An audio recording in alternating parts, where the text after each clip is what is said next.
Someone in the chat asked, about why trailers are bad, and I was watching the Moana trailer this morning, and I just wanted to get your idea because, to me, this is a really bad trailer, and I want to bring this up and just get your opinions about it. And you've seen it already, so what we're going to do is we're going to kind of we're going to let's see, how do I get this up here? We're just gonna kind of take segments of it and talk about it and talk about why this is no good. So we'll start with this little opening scene. This is Moana 2.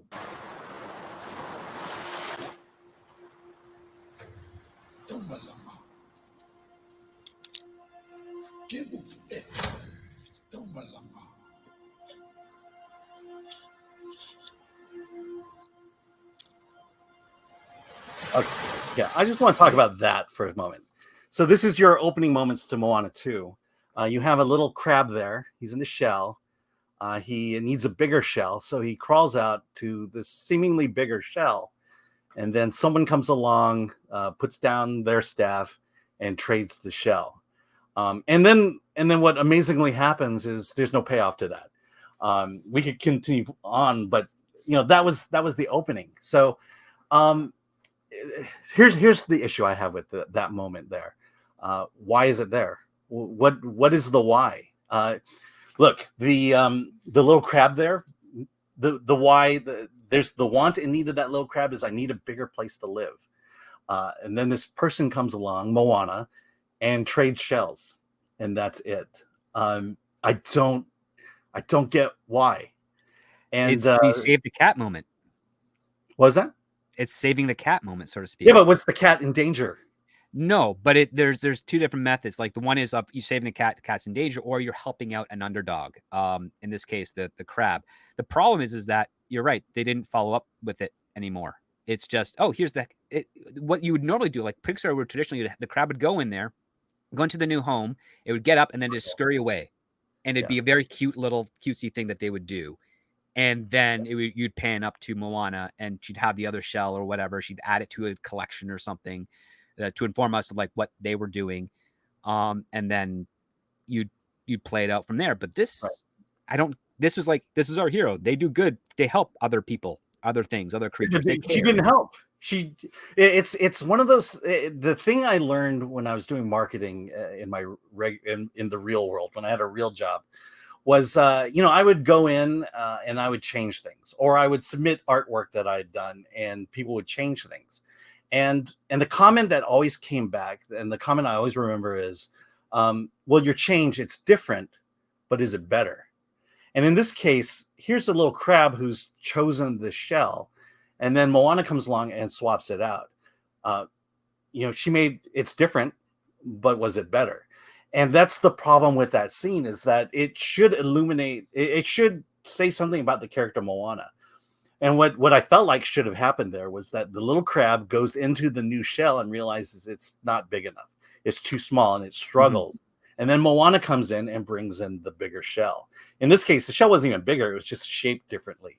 It was a cone. It was a cone shaped, which maybe there was something in the first movie that alluded to that. I have no idea. But this is, to me, what this trailer that we're about to see in full is, that no one knows how to cut a trailer. And B, I fear for the Moana story, because I'm not sure we're going to get a good story in this. Any last thought on that? Just that one moment? No, I think you kind of nailed it, because you'd want the little creature to get out of the shell, go into the other one, and realize it's not the same, and then shake it off, and then maybe have the original shell wash away, and now it's helpless, right? And then that's when you bring in the bigger shell, because you want to amp it up to be more empathetic. But and that right there will say a lot about the character Moana. All right, let's go. Okay, so here's our majestic shot. The reminder that she is this great queen.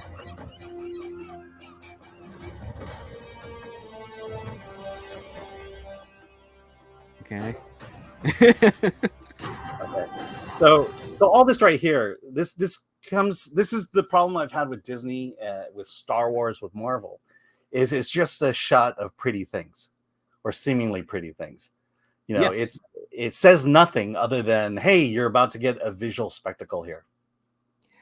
Well, that's because you've got a bunch of people that only understood the superficial aspects of the Disney classics and not why those shots were the final shots in the trailer or the final shots in the film. Like, there's a reason why everything on screen is captured. And if you don't understand or try to figure out what that reason is and you try to replicate it, you get this. Yeah. All right, let's move on. So we get a little bit of culture here, which is fine. Mm-hmm. Little reminders of the original movie.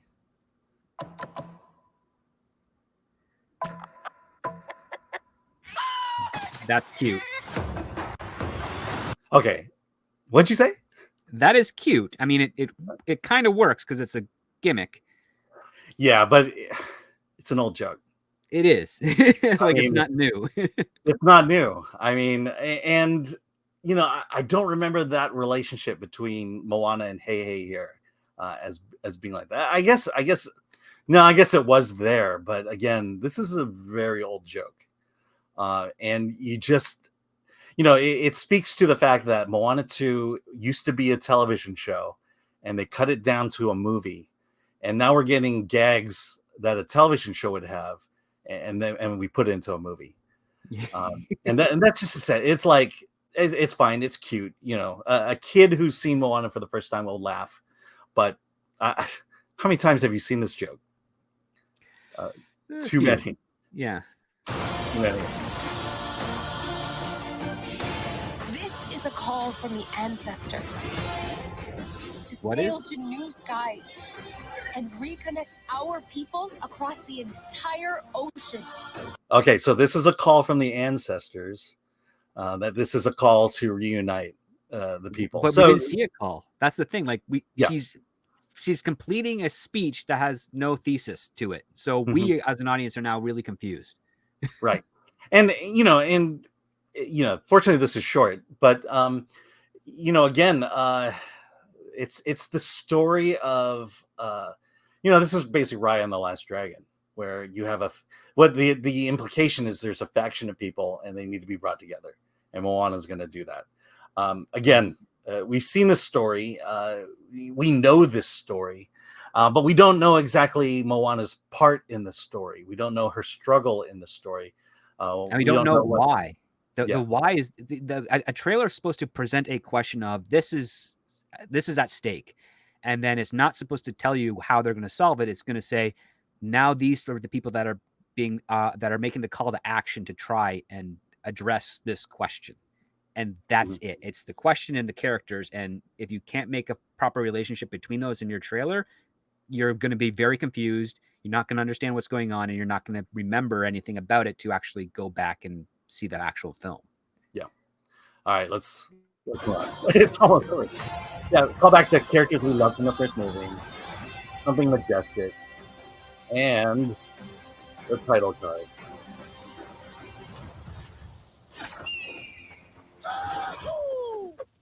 Molly? Boat snack! Oh! Boat snack upgrade. Bacon and eggs? Why didn't you bring the pig last time? Oh, okay, so lame joke. I don't know. Did you find it funny? No, I found it very odd, kind of patronizing. Yeah, but let me frame it this way. That felt like a line from a television show, from a Disney Channel television show. Yeah. It's too kid friendly, and this is the other part too. This is the biggest flaw that a lot of writers, and this has been going on for generations, so it's not like a new thing. When you're writing for children, you're not really writing for children. You're writing for the age above what they are, because children are always growing up. So you if you're thinking, okay, I want to make a movie for 5-year-olds, you have to realize, okay, then I have to tell a story that's going to be about kids older than 5, or about topics that a 5-year-old hasn't yet reached but are appropriate for them to reach eventually. Sort of like, a great story is, what happens if an only child is going to find out they're going to be a big brother or a big sister to someone? That's a good type of story that's, that kids will grasp onto. The moment you try to write for kids at that age and keep them at that age is the moment they lose interest. They'll watch it once, and if there's a good musical number or something funny in there, they'll probably go on repeat for a bit. But then they will literally grow out of it and then look at it back as an older person with embarrassment because it doesn't bring any extra. You outgrow it. That's the problem with, that's how Disney was able to create classics versus what we're getting today. You outgrow it. Weirdly enough, I think Despicable Me is one of those shows that is stupid for children, but it's got those slapstick elements like the Three Stooges that appeals to adults.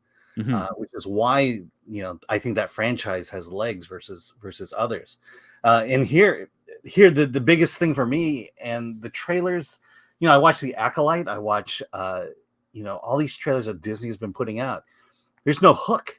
There's nothing emotional for me to hook onto for this story to make me want to go and shell out money, carve out time in my life to see this movie. And this teaser trailer, and granted it is a teaser trailer, now, all it's done is to say, "Hey, Moana's back, and all her friends are back." And therefore, remember Moana? Remember how much you love Moana? Look, you could have done this with. In fact, they did this with Star Wars. When A Force Awakens came out, the teaser trailer were just images full of nostalgia, and the teaser trailer was, "Hey, we're back." And people went nuts. That's all you need to do. You didn't need to tell anything about the story. You just need to bring images. And Hollywood, definitely Moana here, hasn't earned that right. Not like Star Wars did. And that's it. I just go back to Disney and the fact that it's not the company it used to be. They used to be great at storytelling. They used to be great at advertising. At hyping things up, and the company has gone so far down that it's just forgotten how to do a lot of these things because they got rid of all the old white guys who knew how to do it. Yeah, they got rid of the veterans out of jealousy, animosity, and other ease, and they thought they could do better. And it's the arrogant of leaping before you look. And who pays for it? Well, Disney pays for it. We as an audience pay for it. But the question is like, how did we get there? Studios are not smart enough to do something malicious, because that happens over time. I covered this in the D-Files, because Wish was the culmination of this. It was when Wish came along, the 100th anniversary movie. At this point, the leadership had nudged out all the veterans. At least all the veterans who knew something, and the only veterans who were left were the ones who needed their jobs and just caved in to whatever demands were given to them, and they had no say in terms of. They got rid of all the veterans who knew how to make a Disney movie, and when Wish came along and they wanted to actually make a Walt Disney movie, there was no one there who could tell them how to do it, and that's the movie you got. I'll say this. This comes from the Vancouver Disney Animation Studio in British Columbia. At least the visuals look like Moana. At least there are some actual artists there and people who know what they're doing. But the reality is the storytelling is still coming from Burbank. Yes. So you're going to get possibly really good animation with. A story written by people that are, again, they're not understanding Disney films or films in general. They're just taking a look at what they watched and copying that based on that alone. There's no in-depth association to it. Yeah. And, it's interesting because there was a movie called Elio that Disney was working on. I believe it was pushed to next year, but that was supposed to have come out in May, this month. Instead, they repurposed the Moana TV show. Apparently, they didn't have the main actors, and so The Rock and Ariel Covalho, they're redoing all the lines, and they're rushing it out for November. Literally rushing it out for November, and then a month later, you're gonna have Mufasa, which is just the weirdest movie schedule that Disney has going on here. Yeah, those are too close together. And the other part too is that if they have to rush it out, which means that even though the animation is being done in Vancouver, they're going to have to outsource tons of other studios to render those final files in order to meet that deadline, which means that this is going to have a massive end cost budget. Yeah. I mean, there's definitely going to be a lot of overtime, and quite frankly, from what I've been told through the D files, is that rushing animated features at Disney is common practice now. You know, I think Wish was 6 months. You know, this was certainly faster. I think it helped that a lot of this was already rendered when the announcement was made, because they were working on the TV show. At CinemaCon, I got to see the opening number, the big number that opens the film, and it looked fine. The song was good enough, much better than Wish. But again, what are we watching? What is the story here? And if I know Disney, Moana's perfect. She has no fatal flaw, and she's going to reunite the people, and that's our movie. And it's going to be effortless. Yeah. Certainly there'll be a big bad guy, a big godlike bad guy. But well, there has to be some sort of antagonist, like whoever imposed the curse was like, I don't want to get rid of the curse or whatever. I mean, to your point, the fact that Disney traditionally, if they knew that they're doing their centennial, they would have been working on Wish as early as 2008, and they would put the money in and be like, we have to make this perfect because it's our centennial film. Like that's how Disney would have to have operated. That's how Eisner probably would have done it. Yeah, that's how Lasseter would have done it. Lasseter probably pitched it and then it was taken away from him. Yeah, there were original stories. I mean, the whole idea of the origin of When You Wish Upon a Star was definitely the catalyst of it all. But it was very different from the discussions from the start versus what the final product was. Yeah, especially when they talk about the fact that Kelsey Grammer was going to be the main old guy in the movie. And then they replaced him with Chris Pine, right? No, they replaced him with Victor Garber. Victor Garber, right? Yeah.